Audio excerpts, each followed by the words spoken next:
আজকের আমাদের কাঙ্ক্ষিত মেহমান হাফেজ মাওলানা মোহাম্মদ আশরাফুল ইসলাম সুজন আজকে আমাদের কাঙ্ক্ষিত মেহমান আপনাদের মাঝে আলোচনা করবেন তাকওয়া অর্জনের উপায় ও ফলাফল। তাকওয়া অর্জনের উপায় ও ফলাফল নিয়ে আজকের আমাদের মেহমান আপনাদের মাঝে অনেক জ্ঞানগর্ভ আলোচনা শুনবেন। আর কথা না বাড়িয়ে আমরা আমাদের আজকের কাঙ্ক্ষিত মেহমানের কাছ থেকে আলোচনা পেশ করার জন্য সবিনয় অনুরোধ জানাচ্ছি।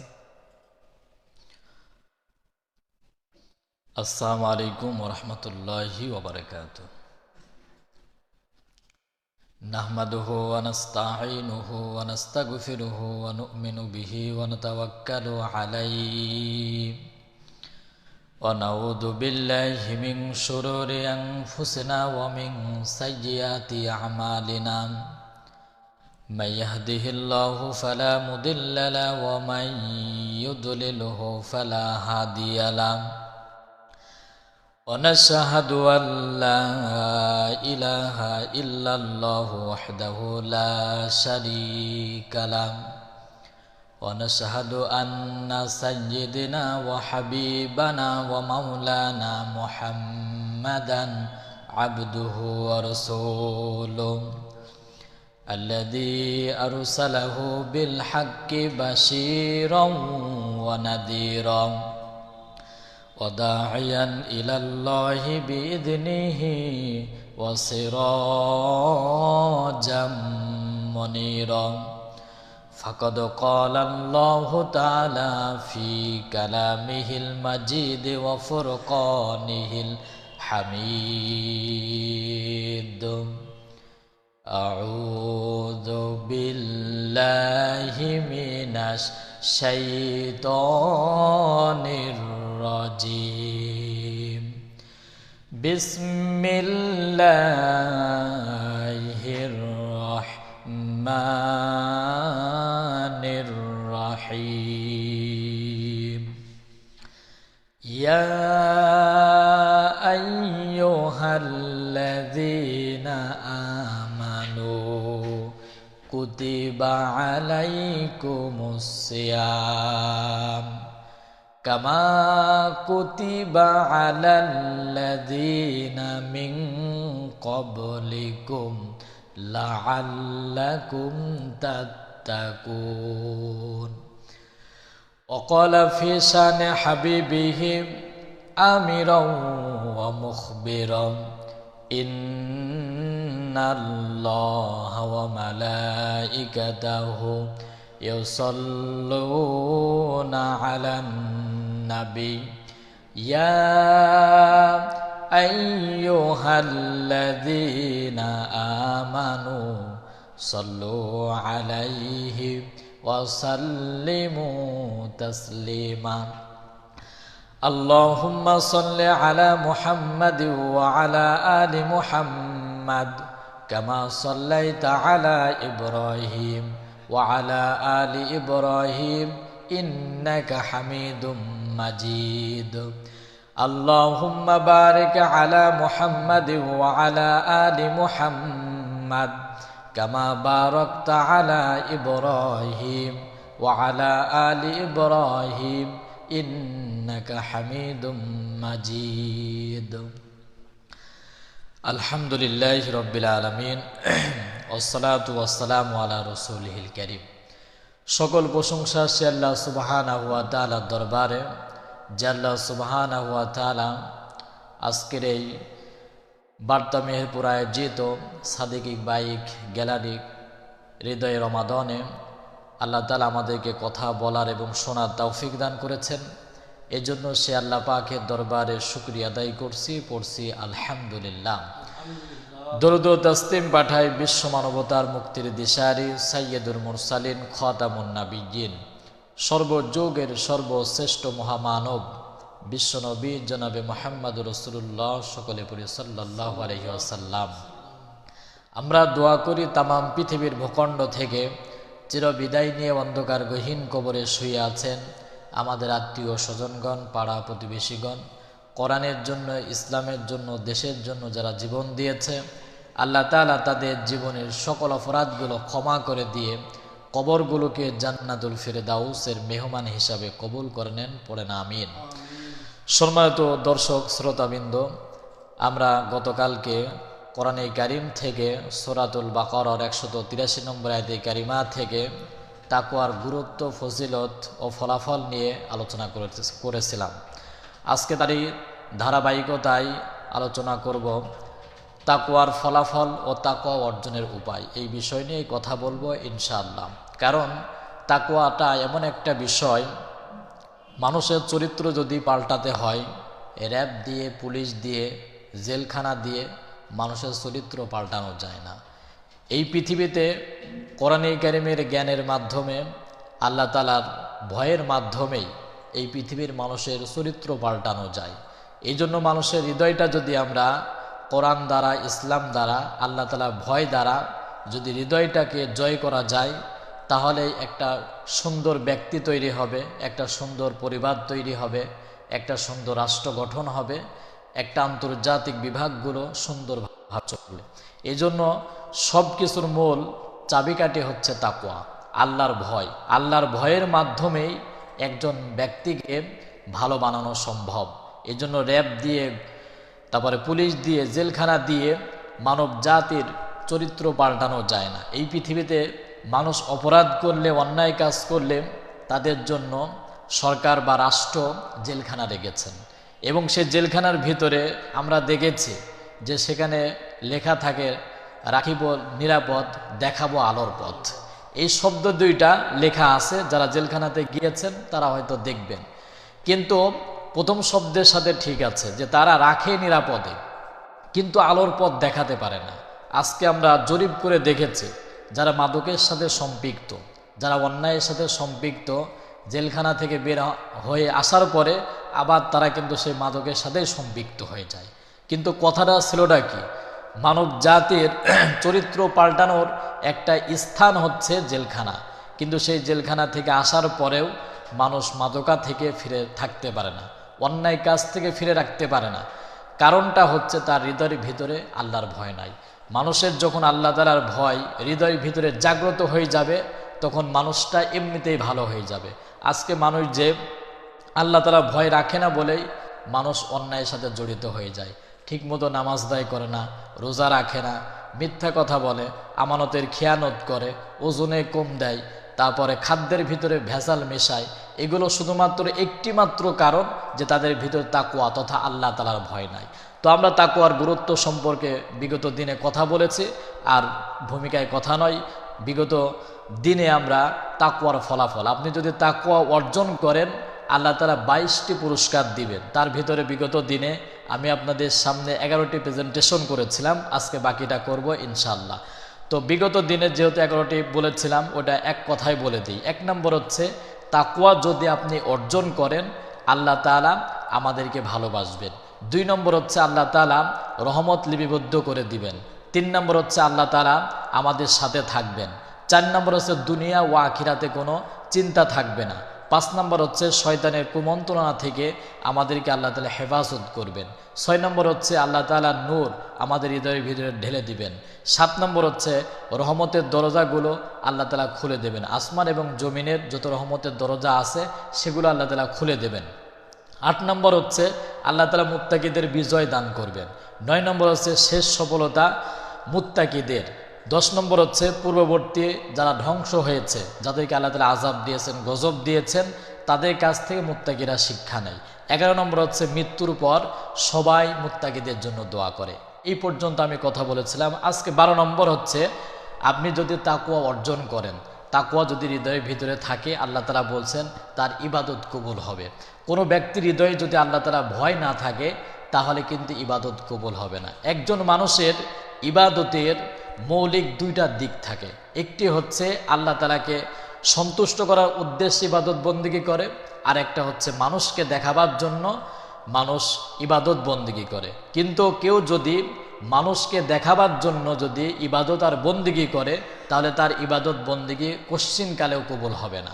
কারণ বুখারী শরীফের হাদিস, বিশ্বনবী সাল্লাল্লাহু আলাইহি ওয়াসাল্লাম বলেছেন যে মানুষের হৃদয়ের ভিতরে যদি তাকওয়া না থাকে, লৌকিকতা ভাবে মানুষকে খুশি করাবার জন্য, মানুষকে দেখাবার জন্য যদি কোনো ব্যক্তি ইবাদত বন্দেগী করে, তার ইবাদত কখনো কবুল হবে না।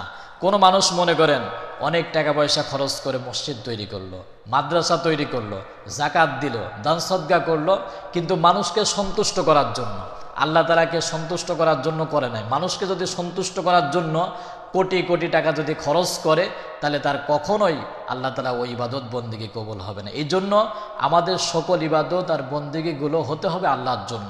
এই জন্য তিনি আমাদেরকে শিখিয়েছেন, কুল ইন্না সলাতি ওয়া নুসুকি ওয়া মাহইয়ায়া ওয়া মামাতি লিল্লাহি রাব্বিল আলামিন।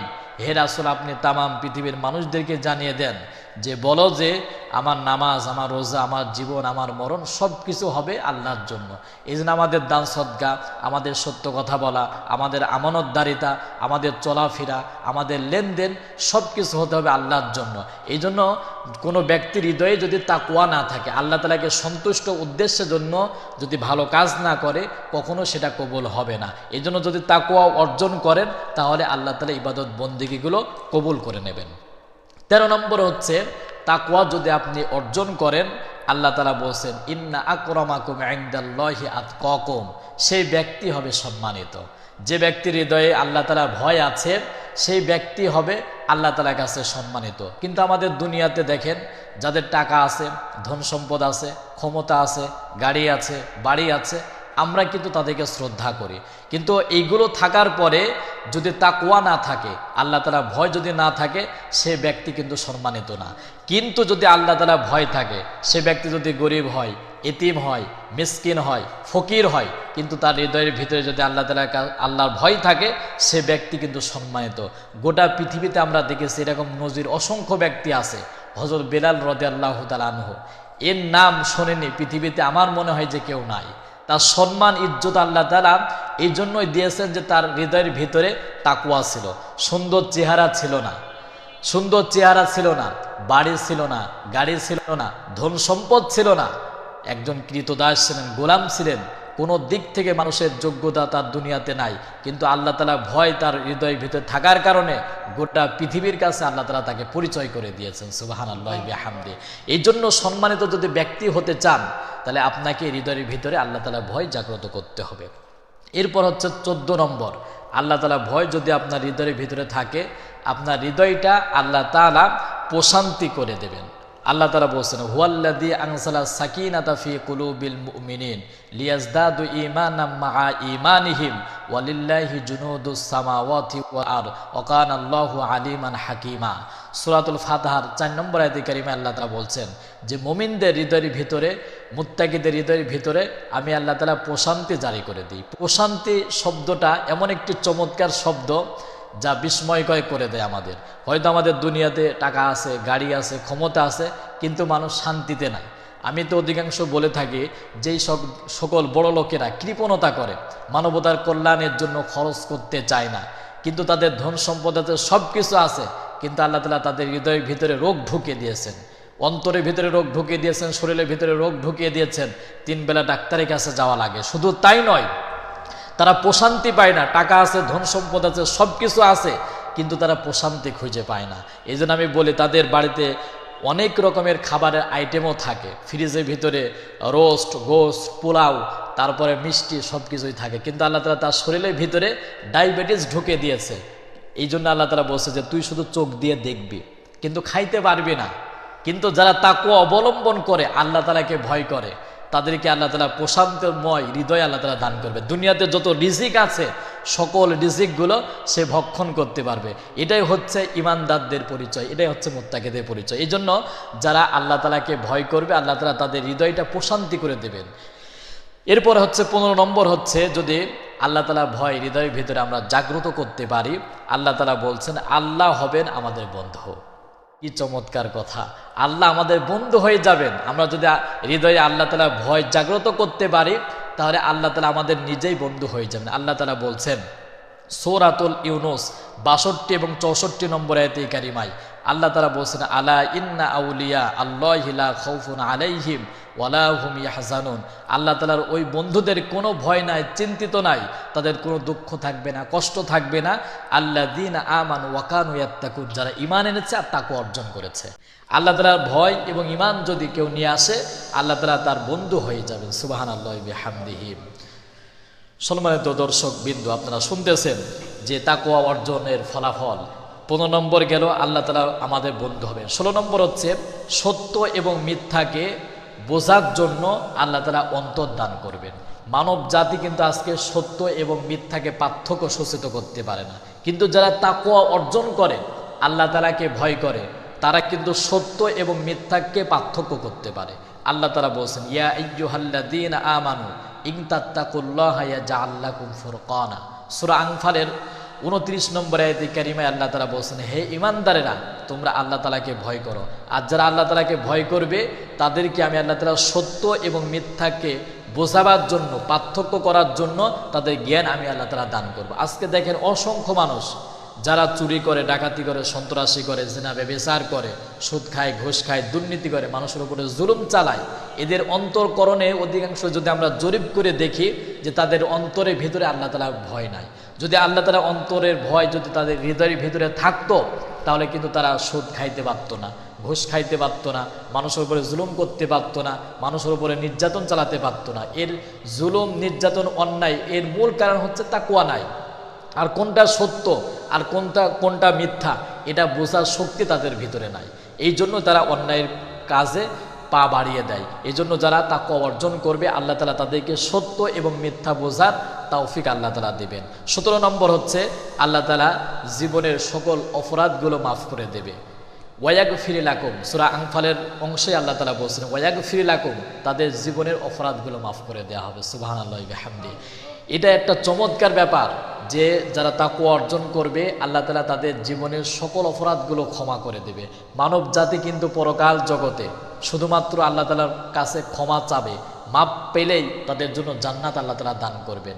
জীবনে আপনাকে কেউ মাফ করতে চাইবে না। এই দুনিয়াতে আমরা দেখেছি মানুষ 20 বছর, 30 বছর, 50 বছর, 60 বছর আগে অপরাধ করেছে, সেই অপরাধটাকে টেনে এনে বিচার করা হয়। কিন্তু আল্লাহ তাআলা আমাদেরকে মাফ করে দেওয়ার জন্য তিনি আমাদেরকে সবসময়ই বলেন যে, হে রাসূল, লোকেরা যদি আমাকে জিজ্ঞাসা করে, আপনাকে জিজ্ঞাসা করে যে আল্লাহ তাআলা কোথায়, ওয়া ইযা সাআলাকা ইবাদি আন্নী ফাইন্নী করিব উজিবু দাওয়াতাদ দাঈ ইযা দাআন ফালিয়াস্তাজিবু লি ওয়া লিয়ুমিনু বি লাআল্লাহুম ইয়ারশুদুন। সূরা বাকারার 186 নম্বর আয়াতে কারিমে আল্লাহ তাআলা বলেন, হে রাসূল, লোকেরা যদি আমার সম্পর্কে, মানব জাতি জিজ্ঞাসা করে যে আল্লাহ তাআলা কোথায়, আপনি বলেন ফাইন্নী করিব, আল্লাহ তাআলার নিকটবর্তী আছে আপনার। এই জন্য আমরা দুনিয়াতে প্রত্যেকটা মানুষ কিন্তু অপরাধী। কুল্লুকুম খাত্তাউন অকুল্লুকুম খাত্তাইন আত-তাওয়াবুন। পৃথিবীর প্রত্যেকটা মানুষ কিন্তু দেখেন অপরাধী।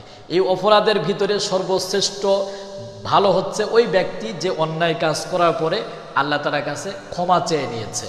তো আল্লাহ তাআলা আমাদেরকে ক্ষমা করবেন তখনই যখন আমরা তাকওয়া অর্জন করব, আল্লাহ তাআলাকে ভয় করব। তো যারা তাকওয়া অর্জন করবে, আল্লাহ তাআলা তাদের জীবনের অপরাধগুলো মাফ করে দেবে। এরপর হচ্ছে যারা তাকওয়া অবলম্বন করবে, তাদের হচ্ছে 18 নম্বর পুরস্কার আল্লাহ তাআলা দেবেন, ওয়ায়ুকাফির আনকুম সাইয়্যাতিকুম। তাদের জীবনের অপরাধগুলো তো আল্লাহ তাআলা মাফ করেই দেবে, বরঞ্চ ওই অপরাধগুলোকে আল্লাহ তাআলা সওয়াবে পরিণত করে দেবে। সুবহানাল্লাহি বিহামদিহি। কিভাবে দেবে? কেউ যদি মনে করেন যে 2 পৃষ্ঠা অপরাধ করেছে, এই 2 পৃষ্ঠা অপরাধগুলো আল্লাহ তাআলা মাফ করে দেবে এবং ওই 2 পৃষ্ঠা পরিমাণ সওয়াব আল্লাহ তাআলা তাকে দান করে দেবে। এর চাইতে আর কি পুরস্কার হতে পারে? তো সম্মানিত দর্শক মণ্ডলী, এরপর হচ্ছে 19 নম্বর আল্লাহ তাআলা বলছেন যে যারা তাকওয়া অর্জন করবে, তাদের জন্য পুরস্কার হলো বিপদ থেকে তাদেরকে আল্লাহ তাআলা হেফাজত করবে। ওয়ামাইয়াত্তাকিল্লাহা ইয়াজআল লাহু মাখরাজা। সূরাত তলাকের 2 নম্বর আয়াতে কারিমে আল্লাহ তাআলা বলছেন যে যারা তাকওয়া অর্জন করবে, তাদেরকে আল্লাহ তাআলা বিপদ থেকে, মুসিবত থেকে আল্লাহ তাআলা হেফাজত করবেন। তো এই যে দেখেন, গোটা পৃথিবীতে আমরা যখন বিপদে পড়ি, কখনো মায়ের কাছে যাই, বাবার কাছে যাই, সন্তানের কাছে যাই, নেতার কাছে যাই, নেত্রীর কাছে যাই। দুনিয়াতে বিপদে পড়েছেন আমরা অধিকাংশই মানুষের কাছে যাই, কিন্তু সকল বিপদ আর মুসিবত দেওয়ার মালিকও কিন্তু আল্লাহ তাআলা। আবার তিনিই কিন্তু বিপদ আর মুসিবত থেকে আমাদেরকে হেফাজত করতে পারেন। গোটা পৃথিবীতে যারা বিপদে পড়েছেন, মুসিবতে পড়েছেন, যারা তাকওয়া অর্জন করেছে, তারা কিন্তু আল্লাহ তাআলার কাছেই বিপদ থেকে মুক্তির জন্য, কল্যাণের জন্য আল্লাহ তাআলার কাছে দোয়া করেছেন। যার বাস্তব নমুনা হাদিস থেকে আমি দেখাই। বুখারী শরীফের বর্ণনায় 3 জন ব্যক্তি কোথাও রওনা দেবে, হঠাৎ বানী ইসরাইলের 3 জন ব্যক্তি তারা রওনা দেবে কোথাও, হঠাৎ ঝড় আর বৃষ্টি শুরু হলো। তাকওয়া অর্জন করলে আল্লাহ তাআলা যে বিপদ আর মুসিবত থেকে বাঁচায়, তার বাস্তব নমুনা আমি দেখাচ্ছি। তো 3 জন ব্যক্তি রওনা দিল, ঝড় আর বৃষ্টি শুরু হয়ে গেল। তো তারা একটা পাহাড়ের গুহার ভিতরে অবস্থান করলেন। তারপরে কিছুক্ষণ পরে উপর থেকে একটা পাথর ওই গুহার মুখটা বন্ধ করে দিল। কিছুক্ষণ পরে ঝড় এবং বৃষ্টি থেমে গেল। এরপরে তারা ওই গুহার মুখ থেকে বের হবে, পাথরটা তারা সরাতে পারছে না। 3 জনই চেষ্টা করলো, কিন্তু তারা ব্যর্থ হলো। এরপর তারা 3 জন কথোপকথন করতে লাগলো যে এইভাবে ঠেলাঠেলি করে লাভ হবে না। যদি আমাদের জীবনে আল্লাহ তাআলাকে ভয় করে যদি কোনো কাজ করে থাকি, এই দোহাই দিয়ে আল্লাহ তাআলার কাছে প্রার্থনা করে করলে আল্লাহ তাআলা আমাদেরকে বিপদ থেকে, মুসিবত থেকে হেফাজত করবে। তো একজন ব্যক্তি আল্লাহ তাআলার কাছে দোয়া করলেন, আয় আল্লাহ তাআলা, আমার একজন কৃতদাস ছিল, আমার একজন গোলাম ছিল। সেই গোলাম আমার বাড়িতে ছিলেন, অবস্থান করতেন, কিন্তু আমাকে না বলে সে চলে গিয়েছিল। অনেক দিন পর ফিরে আসলো এবং সে যে টাকাটা পেত, বেতনটা পেত, ওই বেতন দিয়ে আমি ছাগল বা বকরি কিনে, অনেকগুলো বকরি হয়েছিল। এবং ওই গোলাম যখন ফিরে আসলো, তাকে বললাম, এই না হচ্ছে মাঠের যতগুলো বকরি আর ছাগল আছে, সবগুলো হচ্ছে তোমার, তুমি নিয়ে চলে যাও। ওই গোলাম তো হতভম্ব হয়ে গেল, হে মনিব, আপনি তো আমার তো বিচার করার কথা, কেননা আমি আপনাকে না বলেই তো চলে গিয়েছিলাম, আবার ফিরে এসেছি, আপনি আমার বিচার না করে আপনি মাঠ ভরা ভর্তি ছাগল আর বকরি দিয়ে আমাকে বিদায় করছেন, কারণটা কি? তিনি বললেন, তোমার যে বেতন ছিল, এই বেতন থেকে বকরি বা ছাগল কিনে এই পর্যন্ত আজকে এই পরিমাণ সম্পদ হয়েছে, অতএব এগুলোর মালিক হচ্ছে তুমি। তিনি বললেন, আয় আল্লাহ তাআলা, এই কাজটা যদি তোমার কাছে পছন্দনীয় হয়ে থাকে, তাহলে আজকে যে আমরা বিপদে পড়েছি, মুসিবতে পড়েছি, এই বিপদ আর মুসিবত থেকে আল্লাহ তাআলা আপনি হেফাজত করেন। আল্লাহ তাআলা সঙ্গে সঙ্গে দোয়া কবুল করে নিয়ে পাথরের কিছু অংশটা সরিয়ে ফেললেন, কিন্তু পূর্ণাঙ্গভাবে তারা বেরোতে পারলেন না। আরেকজন আল্লাহ তাআলার কাছে দোয়া করলেন, আয় আল্লাহ তাআলা, আমি ব্যভিচারে লিপ্ত হওয়ার জন্য আমার একটা চাচাতো বোনকে রাজি করলাম, সে তো রাজি হবেই না, অনেক ধন সম্পত্তি, টাকা পয়সা দেওয়ার ফলে তাকে রাজি করলাম এবং তাকে উপভোগ করার জন্য আমি সামনে অগ্রসর হলাম। আমার সেই বোনটা বলল, ইত্তাকুল্লাহ, ইত্তাকুল্লাহ, আল্লাহ তাআলাকে ভয় করো। তো তার শব্দটা আমার কানে কেমন যেন হেদায়েতের নূর আমার হৃদয়ের ভিতরে ঢুকে গেল। আমি আর তাকে উপভোগ না করে ফিরে এসেছিলাম। আয় আল্লাহ তাআলা, এই কাজটা যদি তোমার দরবারে তোমাকে ভয় করে যদি করে থাকি, তাহলে আজকের এই বিপদ আর মুসিবত থেকে তুমি আল্লাহ তাআলা আমাদেরকে হেফাজত করো। তো আল্লাহ তাআলা দোয়া কবুল করে নিলেন, পাথরের কিছু অংশটা খুলে পড়ে গেল, কিন্তু তারা তারপরে ওইখান থেকে বের হতে পারলেন না। এরপরে আরেকজন ব্যক্তি আল্লাহ তাআলার কাছে দোয়া করলেন, আয় আল্লাহ তাআলা, আমার বাড়িতে কয়েকদিন পরিমাণ রান্না হয় নাই, খাবার নাই। আমি বের হলাম কোথাও যে খাবার পাওয়া যায় কিনা, কিন্তু কোথাও খাবার পেলাম না। ফিরে আসলাম রাতের বেলায়, আমার স্ত্রী আমার দুম্বা থেকে, উট থেকে কিছুটা দুধ দহন করে রেখে দিয়েছিল। বাড়ির সবাই ক্ষুধার্ত, কিন্তু ওই দুধের পেয়ালাটা নিয়ে আমি আমার স্ত্রীকে দিই নাই। আমার সন্ততি ক্ষুধার্ত ছিল, তাদেরকেও দিই নাই। আমি নিজেও ক্ষুধার্ত ছিলাম, তাদেরকে দিই নাই। আমার মা, বৃদ্ধা মা ছিল, আমি আমার মাকে ওই দুধগুলো খাইয়েছি, দুধ পান করিয়েছি। আয় আল্লাহ তাআলা, এই কাজটা যদি তোমাকে ভয় করে করে থাকি, তাহলে আজকের এই বিপদ আর মুসিবত থেকে তুমি আল্লাহ তাআলা হেফাজত করো। আল্লাহ তাআলা পাথরটা সরিয়ে দিলেন এবং তারা ওই বিপদ মানে মুসিবত থেকে আল্লাহ তাআলা তাদেরকে হেফাজত করে দিলেন। সুবহানাল্লাহ বিহামদিহি। তাহলে বিপদ আর মুসিবত থেকে আল্লাহ তাআলা বাঁচাতে পারেন শুধুমাত্র তাকওয়া অবলম্বনের মাধ্যমে। আল্লাহ তাআলা এই পুরস্কার দান করবেন। এরপর হচ্ছে, আপনি যদি তাকওয়া অর্জন করেন, আল্লাহ তাআলা বলছেন তাদেরকে আমি 20 নম্বর পর্যাপ্ত পরিমাণ রিজিক দান করব। পর্যাপ্ত পরিমাণ রিজিক দান করব, কারণ রিজিকের মালিক দুনিয়ার কোনো ব্যক্তি নাই। রিজিকের মালিক পিতা নন, মাতা নন, সন্তান সন্ততি নয়, নেতা নয়, নেত্রী নয়, দুনিয়ার কোনো মানুষ নয়। ওই রিজিকের চাবিকাঠি আল্লাহ তাআলা তার নিজ হাতে রেখেছেন। আল্লাহ তাআলা সূরা হুদের 6 নম্বর আয়াতে কারিমে আল্লাহ তাআলা বলছেন, ওয়ামা মিন দাব্বাতিন ফিল আরদি ইল্লা আলাল্লাহি রিজকুহা।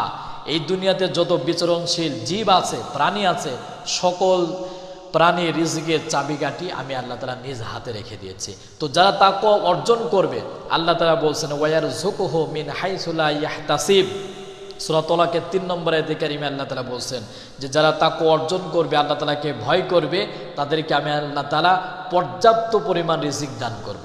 তো দুনিয়াতে আমরা যদি দেখি যারা আল্লাহ তাআলাকে ভয় করে, তাদেরকে কিন্তু আল্লাহ তাআলা পর্যাপ্ত পরিমাণ রিজিক দান করবেন বা রিজিক দিয়েছেন। এই গোটা পৃথিবীতে সবচাইতে সাধারণ মানুষের চাইতে ওলামায়ে কিরাম কিন্তু আল্লাহ তাআলাকে বেশি ভয় করে। আল্লাহ তাআলা বলছেন ইন্নামা ইয়াখশাল্লাহা মিন ইবাদিহিল উলামা। সূরা ফাতিরের 28 নম্বর আয়াতে কারিমে আল্লাহ তাআলা বলছেন যে দুনিয়ার ভিতরে সবচাইতে আল্লাহ তাআলাকে ভয় করে হচ্ছে ওলামায়ে কিরামগণ। সেই ওলামায়ে কিরামগণ যতটা আল্লাহ তাআলাকে ভয় করে, দেখেন এই গোটা পৃথিবীতে সবচাইতে রিজিকের যে পরিমাণটা বেশি দিয়েছেন ওলামায়ে কিরামদেরকে আল্লাহ তাআলা দিয়েছেন। খোদার জন্য কোনো আলেম ওলামা না খেয়ে থাকে না, বরঞ্চ গোটা পৃথিবীর সর্বোত্তম যে খাবার সেটা আলেমদেরকে আল্লাহ তাআলা খাওয়ায়। এর মূল কারণ হচ্ছে তারা আল্লাহ তাআলাকে সবচাইতে বেশি ভয় করে। এই জন্য আল্লাহ তাআলাকে ভয় করলে তিনি পর্যাপ্ত পরিমাণ রিজিক দান করবেন। 21 নম্বর হচ্ছে আল্লাহ তাআলা বলছেন যে কঠিন কাজ সহজ করে দেবেন। কেউ যদি আল্লাহ তাআলাকে ভয় করে তাহলে তার 21 নম্বর পুরস্কার হচ্ছে তার জন্য আল্লাহ তাআলা কঠিন কাজগুলোকে সহজ করে দেবেন। আল্লাহ তাআলা বলছেন ওমাইয়াত্তাকিল্লাহা ইয়াজআল লাহু মিন আমরিহি ইসরা। সূরা তালাকের 4 নম্বর আয়াতে কারিমে আল্লাহ তাআলা বলেন যে যারা আল্লাহ তাআলাকে ভয় করবে কঠিন কাজগুলো তাদের জন্য আল্লাহ তাআলা সহজ করে দেবেন। কঠিন কাজ কোনগুলো দেখেন, দুনিয়াতে মানুষ কর্মজীবনের ক্ষেত্রে কাজ করে, কোনোটা কঠিন আছে, কোনোটা সহজ আছে, কিন্তু ইবাদত আর বন্দিগি করার জন্য যে মন দরকার, যে অন্তর দরকার, এটা কিন্তু মানব জাতির নাই। নামাজ আদায় করা এটা একটা কিন্তু কঠিন কাজ, এটা আমার কথা নয়, আল্লাহ তাআলা বলছেন ওয়া ইন্নাহা লাকাবীরাতুন ইল্লা আলাল খাশিঈন, যে নামাজ একটি কঠিন কাজ কিন্তু তাদের জন্য নয়, আল্লাযীনা ইয়াযুন্নুনা আন্নাহুম মুলাকু রাব্বিহিম ওয়া আন্নাহুম ইলাইহি রাজিউন। সূরা বাকারার 45 এবং 46 নম্বর আয়াতে কারিমে আল্লাহ তাআলা বলছেন যে নামাজ একটি কঠিন কাজ কিন্তু তাদের জন্য কঠিন কাজ নয় যারা পরকাল জগৎকে ভয় করে এবং আল্লাহ তাআলার সাথে সাক্ষাৎ করতে হবে এবং আল্লাহর দিকে ফিরে যেতে হবে, তাদের জন্য কিন্তু নামাজ কঠিন কাজ নাই। কিন্তু আল্লাহ তাআলাকে যারা ভয় করে এই নামাজ কিন্তু তাদের জন্য কঠিন নাই, আল্লাহ তাআলা তাদের জন্য সহজ করে দিয়েছেন। মুত্তাকিদের জন্য আল্লাহ তাআলাকে যারা ভয় করে সব ইবাদত আর বন্দেগী তাদের জন্য সব আল্লাহ তাআলা সহজ করে দিয়েছেন। ইসলামী আন্দোলন করা, কোরআনে কারীম প্রতিষ্ঠা করা, এটা কিন্তু যাত্রার দ্বারা সম্ভব নয়। কারণ ইসলামী আন্দোলন করতে গেলে কখন আপনার নামে মামলা হবে, হামলা হবে, জেল আসবে, ফাঁসিতে ঝুলতে হবে, কখন আপনাকে দেশ থেকে দেশান্তরিত হতে হবে। প্রত্যেকটা নবী এবং রাসূল ইসলামী আন্দোলন করেছেন। তারা কোরআন দিয়ে ব্যক্তি জীবন থেকে আন্তর্জাতিক জীবন পরিচালনা করার জন্য চেষ্টা করেছেন। তারা তাকওয়া অর্জন করার ফলে এই যে দিন কায়েম করতে হবে, ইসলাম কায়েম করতে হবে, তারা কিন্তু চেষ্টা করেছে। এগুলো কিন্তু কঠিন কাজ, কারণ এই কঠিন কাজগুলো করতে গেলে তাকওয়া লাগবে, তাকওয়া ছাড়া এই কঠিন কাজগুলো সম্ভব নয়। এই জন্য আমরা বাস্তব চক্ষু দিয়ে দেখেছি যারা ইসলামী আন্দোলন করে তাদেরকে যখন ফাঁসির গাছটে নিয়ে যাওয়া হয় তারা হাসি মুখে ওই ফাঁসির দড়িটা তারা ফুলের মালা মনে করে তারা পরিয়ে নেয়। কারণ হচ্ছে তারা জানে যে এই দুনিয়ার জগতের পরে আল্লাহ তাআলা তাদেরকে জান্নাত দান করবেন। সুবহানাল্লাহ। আর আমরা আরও কোরআনের ভেতরে পড়েছি, হাদিসের ভিতরে পড়েছি, যারা ইসলামের জন্য, কোরআনের জন্য যারা জীবন দেয়, রক্ত দেয়, তাদের সামনে আল্লাহ তাআলা জান্নাতকে পেশ করে দেয়। জান্নাতকে তাদের সামনে নিয়ে আসা হয় এবং বলা হয়, হে গোলাম, হে আমার বান্দা, তুমি হাসি মুখে এগুলো বরণ করে নাও, তোমার জন্য প্রশান্তিময় জান্নাত আল্লাহ তাআলা প্রস্তুত করে রেখে দিয়েছেন। সুবহানাল্লাহ। তো আল্লাহ তাআলার ভয় যদি হৃদয়ের ভিতরে জাগ্রত করেন, প্রত্যেকটা ইবাদত, নামাজ, রোজা, হজ, যাকাত, দান সদকা করা, মানবতার কল্যাণের জন্য খরচ করা, এগুলো আপনার জন্য আল্লাহ তাআলা সহজ করে দেবে যদি আল্লাহ তাআলার ভয় হৃদয়ের ভিতরে থাকে। 22 নম্বর পুরস্কার, সর্বশ্রেষ্ঠ পুরস্কার হচ্ছে মুত্তাকি বান্দাদের জন্য আল্লাহ তাআলা জান্নাত দান করে দেবে। সুবহানাল্লাহ। সূরা মুহাম্মদের 15 নম্বর আয়াতে কারিমে আল্লাহ তাআলা বলেন, মাসালুল জান্নাতিল্লাতী উইদাল মুত্তাকুন ফিহা আনহারুম মিন মাইন গায়রি আসিন ওয়া আনহারুম মিন লাবানিল লাম ইয়াতাগায়্যার তা'আমু ওয়া আনহারুম মিন খামরিল লাজ্জাতিল লিশারিবিন ওয়া আনহারুম মিন আসালিম মুসাফফা। আল্লাহ তাআলা বলছেন তোমাদেরকে সেই ওয়াদাই করা হয়েছে জান্নাতে, যেই জান্নাতের ওয়াদা আল্লাহ তাআলা মুত্তাকিদের জন্য করেছে। আর সেই জান্নাতের ভিতরে আল্লাহ তাআলা সকল নাজ নিয়ামত, দুনিয়াতে আপনি হয়তো অনেক কিছু পান নাই, কিন্তু আল্লাহ তাআলা জান্নাতে আপনাকে সব কিছু দিয়ে দেবেন, সব কিছু দিয়ে দেবেন। দুনিয়াতে আপনার হয়তো বাড়ি নাই, গাড়ি নাই, টাকা পয়সা নাই, সুন্দরী নারী নাই, কিন্তু দুনিয়ার পরে যারা মুত্তাকি হবে, যারা আল্লাহ তাআলাকে ভয় করবে, জান্নাতের সকল চাহিদা আল্লাহ তাআলা পূর্ণ করে দেবে। সুবহানাল্লাহি বিহামদিহি। তাহলে সম্মানিত দর্শক বিন্দু, আমরা শুনতেছিলাম যে তাকওয়া যদি কেউ অর্জন করে তার জন্য আল্লাহ তাআলা 22টা পুরস্কার দান করবে। তো আমরা যদি এই পুরস্কার অর্জন করতে চাই, এই পুরস্কারগুলো যদি আমরা লাভবান হতে চাই, তাহলে হৃদয়ের ভিতরে তাকওয়া অর্জন করতে হবে। সম্মানিত উপস্থিতি, এখন তাকওয়াটা আপনি কিভাবে অর্জন করবেন, আল্লাহ তাআলার ভয় হৃদয়ের ভিতরে আপনি কিভাবে ঢোকাবেন, এই বিষয় নিয়ে 5টি কথা বলবো ইনশাল্লাহ। 1 নম্বর হচ্ছে তাকওয়া আপনি কিভাবে ঢোকাবেন। 1 নম্বর হচ্ছে আপনি যা কিছু করি সব কিছু আল্লাহ তাআলা দেখেন এবং শোনেন। আল্লাহ তাআলা দেখেন এবং শোনেন, এটা আপনার হৃদয়ের ভিতরে জাগ্রত করতে হবে। আল্লাহ তাআলা বলছেন আওয়ালা ইয়ালামুনা আন্নাল্লাহা ইয়ালামু মা ইউসিররুনা ওয়া মা ইউলিনুন। সূরা বাকারার ৭৭ নম্বর আয়াতে কারিমা আল্লাহ তাআলা বলছেন, হে দুনিয়ার মানুষেরা, তোমরা প্রকাশ্যে যা কিছু করো, গোপনে যা কিছু করো, সব কিছু আমি আল্লাহ তাআলা দেখি এবং শুনি। এই যে আল্লাহ তাআলা দেখেন এবং শোনেন, এটা হৃদয়ের ভিতরে থাকতে হবে। এখন আল্লাহ দেখা আর আমাদের দেখার কিন্তু অনেক ডিফারেন্স আছে, আকাশ পাতাল ব্যবধান। কারণটা হচ্ছে আমাদের দেখার একটা লিমিট আছে, আমাদের শোনার একটা লিমিট আছে, কিন্তু আল্লাহ তাআলার দেখা এবং শোনা এটা টোটালি হচ্ছে আনলিমিটেড। আমাদের দেখার লিমিটটা কি? আমরা এই চোখ দিয়ে এখন সামনে যে দেয়ালটা থাকে, এই দেয়ালটা দেখতে পাচ্ছি, এই দেয়ালের পরে কি আছে ওইটা কিন্তু আমরা আর দেখতে পাচ্ছি না। তারপরে আমরা এই কান দিয়ে কতটুকু শুনি, যতক্ষণ পর্যন্ত পাশ থেকে যতটুকু আওয়াজ আসে ততটুকুই আমরা এই কান দিয়ে শুনি। কিন্তু আমাদের বাড়িতে আমাদের সন্তান সন্ততি, স্ত্রী, আমাদের আত্মীয় স্বজন দূরবর্তী যারা আছে, তারা কি করতেছে, তারা কি বলতেছে, এইগুলো কিন্তু আমরা শুনতে পাচ্ছি না। তাহলে বোঝা যাচ্ছে মানব জাতির দেখা এবং শোনা এটা কিন্তু লিমিট আছে। কিন্তু আমার আল্লাহ তাআলা এমন যে তার দেখা এবং শোনা কোনোটাই লিমিট নাই, তিনি হচ্ছে আনলিমিটেড দেখেন। তিনি আরশে আজিম থেকে দুনিয়ার কোথায় কি ঘটতেছে সেটা আল্লাহ তাআলা দেখেন। যেমনটা আল্লাহ তাআলা বলছেন, ইয়ালামু খায়িনাতাল আয়ুনি ওয়া মা তুখফিস সুদূর। হে দুনিয়ার মানুষেরা, তোমরা এই চোখ দিয়ে সানগ্লাস লাগিয়েছো, এই সানগ্লাসের ফাঁক দিয়ে তুমি কার দিকে তাকাও, কিভাবে তাকাও, কোথায় তাকাও, দুনিয়ার মানুষ হয়তো টের পায় না, আমি আল্লাহ তাআলা কিন্তু টের পাই। শুধু আল্লাহ তাআলা এইটুকু দেখেন তাই নয়, আল্লাহ তাআলা বলছেন ওয়া ইনদাহু মাফাতিহুল গায়বি লা ইয়ালামুহা ইল্লা হু ওয়া ইয়ালামু মা ফিল বাররি ওয়াল বাহর ওয়া মা তাসকুতু মিন ওয়ারাকাতিন ইল্লা ইয়ালামুহা ওয়ালা হাব্বাতিন ফি যুলুমাতিল আরদ ওয়ালা রাতবি ওয়ালা ইয়াবিসিন ইল্লা ফি কিতাবিম মুবিন। আল্লাহ তাআলা সূরা আনামের ৫৯ নম্বর আয়াতে কারিমে আল্লাহ তাআলা বলেন যে গায়েবের অদৃশ্যের চাবিকাঠি আল্লাহ তাআলার হাতে আছে। জমিনে এবং স্থলে এবং সমুদ্রে যা কিছু ঘটে আমি আল্লাহ তাআলা দেখি এবং শুনি। শুধু তাই নয়, এই পৃথিবীর কোন গাছের পাতা কোন সময়ে পড়বে, কিভাবে পড়বে এবং কখন ওই গাছ থেকে অঙ্কুরিতভাবে পাতা জন্মাবে, এটাও আল্লাহ তাআলা জানেন। সুবহানাল্লাহি বিহামদি। আল্লাহ তাআলা যে দেখেন সমুদ্রের নিচে মানুষ বিপদ আর মুসিবতে পড়লে আল্লাহ তাআলা যে দেখেন, যার বাস্তব নমুনা আমি আপনাদেরকে সামনে দিয়ে দেখিয়ে দিই।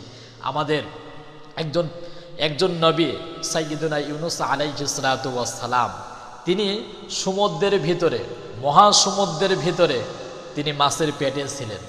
সেই মাছের পেট থেকে আল্লাহ তাআলাকে চিৎকার দিয়ে ডেকেছিলেন, তিনি চিৎকার দিয়ে ডেকেছিলেন, তার আওয়াজ কিন্তু আল্লাহ তাআলা ওই আরশে আজিম থেকে শুনতে পেয়েছিলেন। এবং তিনি যে বিপদে আছেন, মুসিবতে আছেন, আল্লাহ তাআলা কিন্তু দেখতে পেয়েছিলেন, শুনেছেন এবং দেখেছেন। দেখায় মুফাসসিরগণ তাফসিরের ভিতরে লিখেছেন যে ইউনূস আলাইহিস সালাতু ওয়াস সালাম 3টা অন্ধকার জগতের ভিতরে ছিল। 3টা অন্ধকার। 1 নম্বর হচ্ছে সমুদ্রের ভিতরের অন্ধকার, 2 নম্বর হচ্ছে রাতের অন্ধকার, 3 নম্বর হচ্ছে মাছের পেটের অন্ধকার। এই 3টা অন্ধকারের ভিতরে ইউনূস আলাইহিস সালাতু ওয়াস সালাম কিন্তু ছিলেন। সেইখান থেকেই তিনি আল্লাহ তাআলাকে বললেন লা ইলাহা ইল্লা আনতা সুবহানাকা ইন্নী কুনতু মিনাজ জালিমিন। আল্লাহ তাআলা সেই ইউনূস আলাইহিস সালাতু ওয়াস সালামের কথাগুলো সূরাতুল আম্বিয়ার 87 এবং 88 নম্বর আয়াতে কারিমায় আল্লাহ তাআলা রেকর্ড করে দিয়েছেন। তো ইউনূস আলাইহিস সালাতু ওয়াস সালাম সেই দিন চিৎকার মেরে ওই মাছের পেটের ভিতর থেকে আল্লাহ তাআলাকে বলেন, আল্লাহ তাআলা তুমি ছাড়া কোনো ইলাহা নাই, আর আমি তো আমার নফসের উপরে জুলুম করেছি, আর এই বিপদ আর মুসিবত থেকে যদি আপনি আমাকে হেফাজত না করেন আমি তো জালেমদের অন্তর্গত হয়ে যাব। তো ইউনূস আলাইহিস সালাতু ওয়াস সালাম এইভাবে আল্লাহ তাআলাকে ডেকেছেন। আল্লাহ তাআলা কি বলছেন? আল্লাহ তাআলা বললেন, ফাস্তাজাবনা লাহু ওয়া নাজ্জাইনাহু মিনাল গম ওয়া কাযালিকা নুনজিল মুমিনিন। স্মরণ করো সেই সময়ের কথা যখন ইউনূস আলাইহিস সালাতু ওয়াস সালাম মাছের পেটের ভিতরে ছিল, বিপদে ছিল, মুসিবতে ছিল।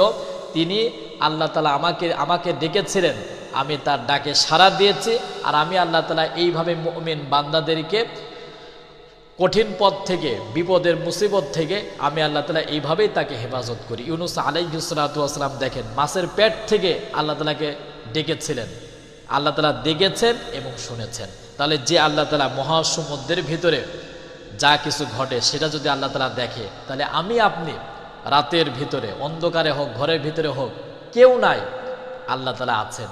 এটা হৃদয়ের ভিতরে জাগ্রত করতে হবে যে দুনিয়ার মানুষ হয়তো দেখেন, আপনি রাতের অন্ধকারে লাইট অফ করে দিয়ে রুমের ভিতরে কি করছেন, হয়তো আপনি ভাবছেন কেউ দেখছে না, আপনার হৃদয়ের ভিতরে এটা থাকতে হবে আল্লাহ তাআলা দেখছেন। এই জন্য আল্লাহ তাআলা বলছেন, মা ইয়াকুনু মিন নাজওয়া সালাসাতিন ইল্লা হুয়া রাবিউহুম ওয়ালা খামসাতিন ইল্লা হুয়া সাদিসুহুম ওয়ালা আদনা মিন যালিকা ওয়ালা আকসারা ইল্লা হুয়া মাআহুম আইনামা কানু। সূরা মুজাদালার 7 নম্বর আয়াতে কারিমে আল্লাহ তাআলা বলেন, যেখানে তোমরা দুইজন মিলে সিদ্ধান্ত নাও সেখানে তৃতীয়তম একজন ব্যক্তি আছে, তিনি হচ্ছেন আল্লাহ। তোমরা যেখানে তিনজন ব্যক্তি কোনো বিষয়ে পরিকল্পনা করো, সিদ্ধান্ত নাও, সেখানে চতুর্থতম আল্লাহ তাআলা রয়েছেন, এটা ভাবতে হবে। তারপরে আল্লাহ তাআলা বলছেন, যেখানে তোমরা 5 জন মিলে একটা পরিকল্পনা করছো, সিদ্ধান্ত নিচ্ছ, এটা ভাবতে হবে যে 6ষ্ঠ নম্বর আল্লাহ তাআলা আছেন। সেটাই আল্লাহ তাআলা কোরআনে কারিমে সূরা মুজাদালা 7 নম্বর আয়াতে কারিমে বলছেন। তাহলে এখান থেকে বোঝা যাচ্ছে আমি আপনি যা কিছু করি আল্লাহ তাআলা দেখেন এবং শোনেন। তো এইটা চিন্তা ভাবনা যারা আর হৃদয়ের ভিতরে জাগ্রত করতে পারবে যে আল্লাহ তাআলা দেখেন এবং শোনেন, তারাই হবে মুত্তাকি, তারা আল্লাহ তাআলাকে ভয় করতে পারে। যার বাস্তব নমুনা দেখায়, আল্লাহ তাআলা ভয় যদি হৃদয়ের ভিতরে থাকে, মানুষটা কতটা ভালো হয়ে যায়। তারা জানে যে দুনিয়ার কোনো মানুষ না দেখলেও আল্লাহ তাআলা দেখেন। এরকম উদাহরণ আমরা অনেকে আলোচনা শুনেছি। হযরত ওমর রাদিয়াল্লাহু তাআলা আনহু প্রায় রাতের বেলায় তিনি ঘুরে বেড়াতেন এবং দেখতেন তার প্রজারা কেমনটা আছে। তো একদিন তিনি ভোরবেলায় বের হলেন, যে দেখলেন যে তার প্রজারা কে কোথায় কি করতেছে বা কেমন আছে। তো একদিন তিনি একটা বাড়ির পাশ দিয়ে যাচ্ছিলেন, হঠাৎ একটা মা এবং মেয়ের কথা শুনতে পেলেন। তো তিনি ভাবলেন এত রাতের বেলায় মা এবং মেয়ে কি কথা বলে, দেখি তো একটু শুনি। তো মা তার মেয়েকে বলতেছে যে, মেয়ে, এই যে দুধ দহন করা আছে, এই দুধের ভিতরে কিছুটা পানি দাও, তাহলে আমাদের টাকাটা, রিয়ালটা বেশি হবে।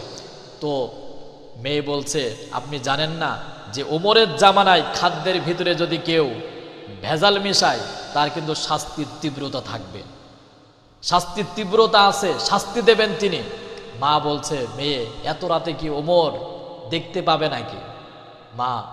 মার এই কথা শুনে মেয়ে বলল, হে মা, আপনি হয়তো ওমরের চোখকে ফাঁকি দিতে পারবেন, যিনি আসমান জমিন আর ওমর আর আমাদেরকে যিনি সৃষ্টি করেছেন, সে আল্লাহ তাআলার চোখকে আপনি কিভাবে ফাঁকি দেবেন?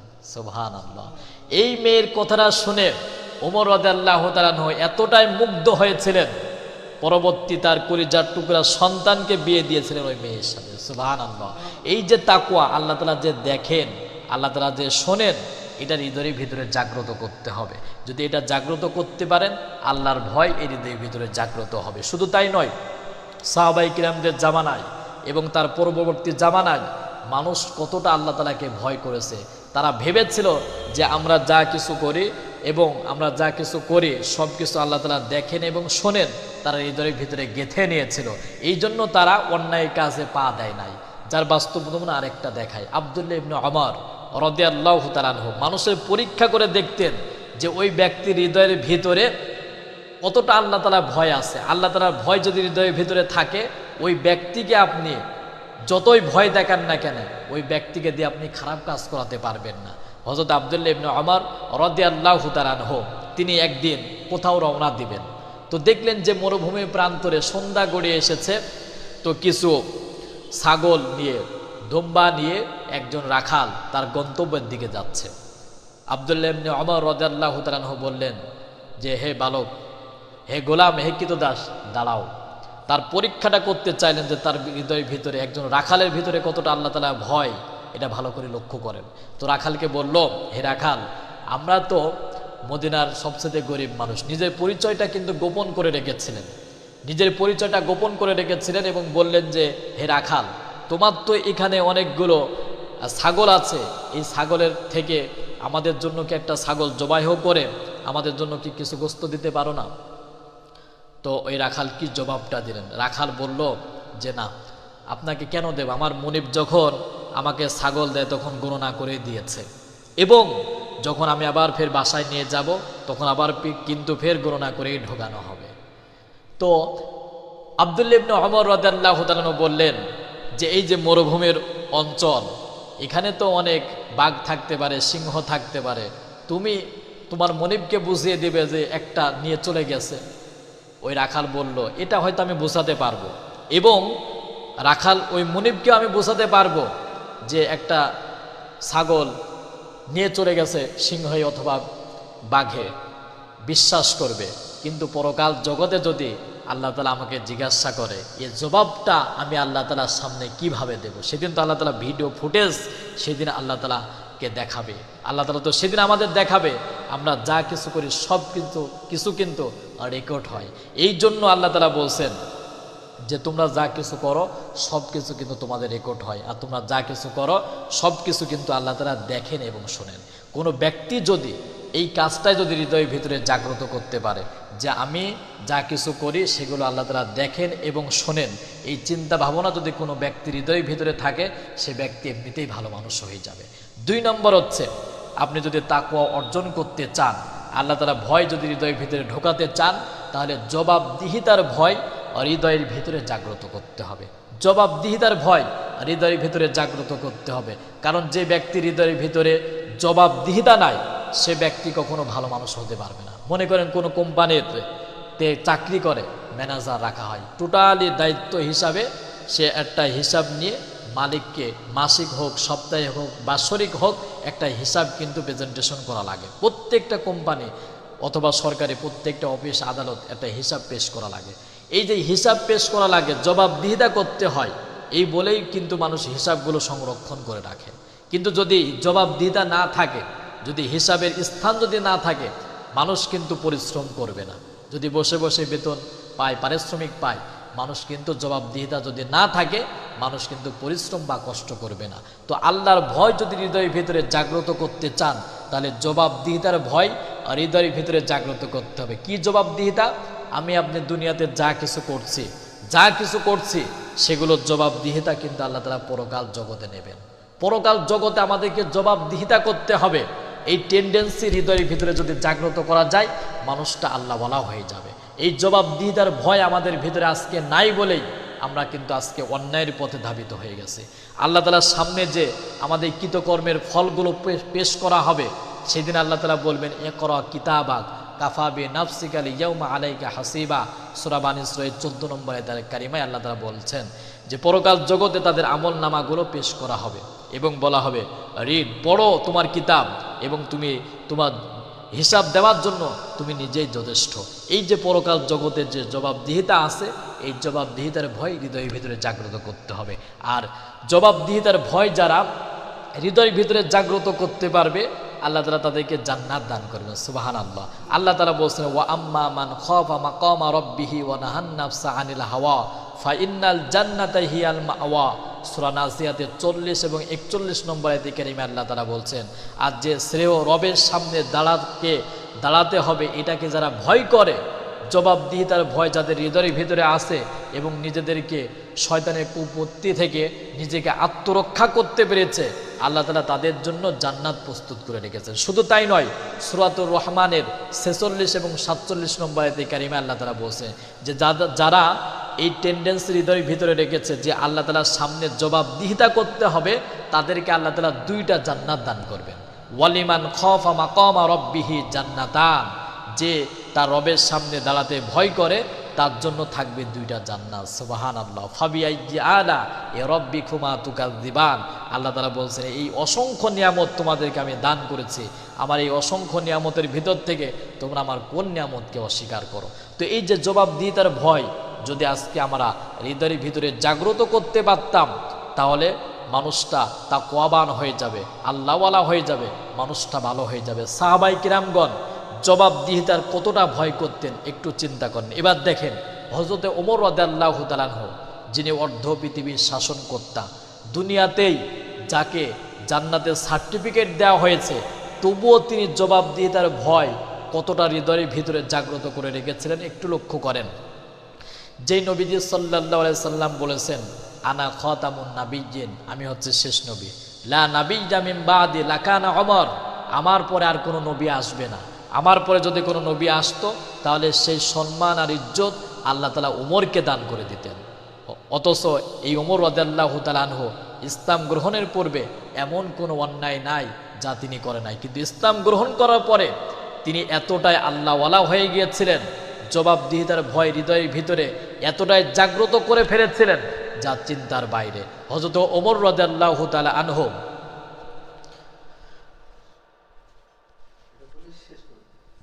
শেষ করব। হযরত ওমর রাদিয়াল্লাহু তাআলা আনহু একদিন মোমবাতি জ্বালিয়ে তিনি কাজ করছিলেন। কিছু মেহমান আসলো এবং মেহমান দরজায় ঢোকার আগেই দরজায় নক করলেন, দরজা খুলে দেওয়া হলো। ওমর রাদিয়াল্লাহু তাআলা আনহু মোমবাতিটা নিভিয়ে দিলেন, মোমবাতিটা নিভিয়ে গেল, এবার আরেকটা মোমবাতি তিনি জ্বালালেন। লোকেরা জিজ্ঞাসা করলো, হে ওমর, আপনার তো একটা মোমবাতি জ্বলতে ছিল, তা আপনি ওই মোমবাতিটা নিভিয়ে আরেকটা মোমবাতি জ্বালালেন কেন? ওমর রাদিয়াল্লাহু তাআলা আনহু বললেন, যেই মোমবাতি জ্বলছিল আর আমি যেই কাজটা করছিলাম ওটা হচ্ছে রাষ্ট্রের মোমবাতি জ্বালিয়ে রাষ্ট্রের কাজ করছিলাম, আর আপনারা যেহেতু এখন আমার ব্যক্তিগত মেহমান, এখন যে মোমবাতিটা জ্বালিয়েছে আমার এটা ব্যক্তিগত মোমবাতি। সুবহানাল্লাহ। চিন্তা করেন, রাষ্ট্রের মোমবাতি জ্বালিয়ে নিজের ব্যক্তিগত মেহমানদের আপ্যায়ন করে নাই। অথচ এই দেশে যদি আমরা দেখি হাজারো নেতা নেত্রী বাড়িতে রাষ্ট্রীয় সম্পদ তাদের বাড়িতে গুদামজাত করা, অথচ তার জাতির লোকেরা না খেয়ে দিন রাত কাটিয়ে ফেলে। তাহলে সেরকম শাসন ব্যবস্থা যদি আমরা চাই, আল্লাহওয়ালা মানুষদেরকে আগামীতে আমাদেরকে নেতা নেত্রী বানাতে হবে। আল্লাহওয়ালা মানুষ যদি আগামীতে যদি আমাদের নেতা নেত্রী হয়, তাহলে এই যে জমিন থেকে এমন কোনো দিন নাই, এমন কোনো রাত নাই, এমন কোনো পেপার পত্রিকা না খুললে আমরা দেখি না যে ধর্ষণমুক্ত বাংলাদেশ। প্রত্যেকটা দিন ধর্ষণমুক্ত বাংলাদেশ আমরা উপহার দিতে পারি না। বাংলাদেশে এখন বর্তমানে ধর্ষণের সয়লাভ চলতেছে। এর বিচার বিভাগটাকে দুর্বল হওয়ার কারণেই আজকে এই অন্যায়ের পথে মানুষ ধাবিত হয়ে যাচ্ছে। এই জন্য কোরআনে কারিমের বিধান দ্বারাই, এই জবাবদিহিতার ভয়ের দ্বারাই মানুষের হৃদয়ে আল্লাহ তাআলা ভয় ঢুকবে। জবাবদিহিতার ভয় যদি মানুষ হৃদয়ে লালন পালন করতে পারে, মানুষটা ভালো হয়ে যাবে। 3 নম্বর হচ্ছে আল্লাহ এবং রাসূলের আনুগত্য করতে হবে। আল্লাহ তাআলা বলছেন, ইয়া আইয়ুহাল্লাযীনা আমানু আতিউল্লাহ ওয়া আতিউর রাসূল, হে ঈমানদারেরা তোমরা আল্লাহ এবং রাসূলের আনুগত্য করো। ওমান তাওয়াল্লাউ ফা ইন্নাল্লাহা লা ইউহিব্বুল কাফিরিন, আর যদি তোমরা আল্লাহ এবং রাসূলের আনুগত্য না করো তাহলে আল্লাহ তাআলা ওই সকল কাফেরদেরকে ভালোবাসেন না। যদি হৃদয়ে আল্লাহ তাআলা ভয় ঢোকাতে চান তাহলে আল্লাহ এবং রাসূলের আনুগত্য করতে হবে। আল্লাহ এবং রাসূলের আনুগত্য কোনগুলো? আল্লাহ তাআলা যা কিছু আদেশ করেছেন, মা আতাকুমুর রাসূলু ফাখুযু ওয়া মা নাহাকুম আনহু ফান্তাহু, আল্লাহ তাআলা যা কিছু আদেশ করেছেন সেগুলোকে মেনে নিতে হবে, আর আল্লাহ তাআলা যা কিছু নিষেধ করেছেন সেইগুলো থেকে বিরত থাকতে হবে। তাহলে হৃদয়ের ভিতরে আল্লাহ তাআলা ভয় ঢুকবে। 4 নম্বর হচ্ছে মৃত্যুর কথা স্মরণ করা। যদি আপনি মৃত্যুর কথা স্মরণ করেন, আপনার হৃদয়ের ভিতরে আল্লাহ তাআলার ভয় ঢুকে পড়বে। এই জন্য কারণটা কি? মানব জাতি সবাই কিন্তু মরে যাবে। কুল্লু নাফসিন যায়িকাতুল মাউত ওয়া ইন্নামা তুওয়াফাউনা উজুরাকুম ইয়াউমাল কিয়ামা। সূরা ইমরানের 185 নম্বর আয়াতে কারিমে আল্লাহ তাআলা বলেন যে পৃথিবীর প্রত্যেকটা প্রাণী মৃত্যু দ্বার প্রান্তে পৌঁছে যাবে, প্রত্যেকটা মানুষকে মৃত্যুবরণ করতে হবে।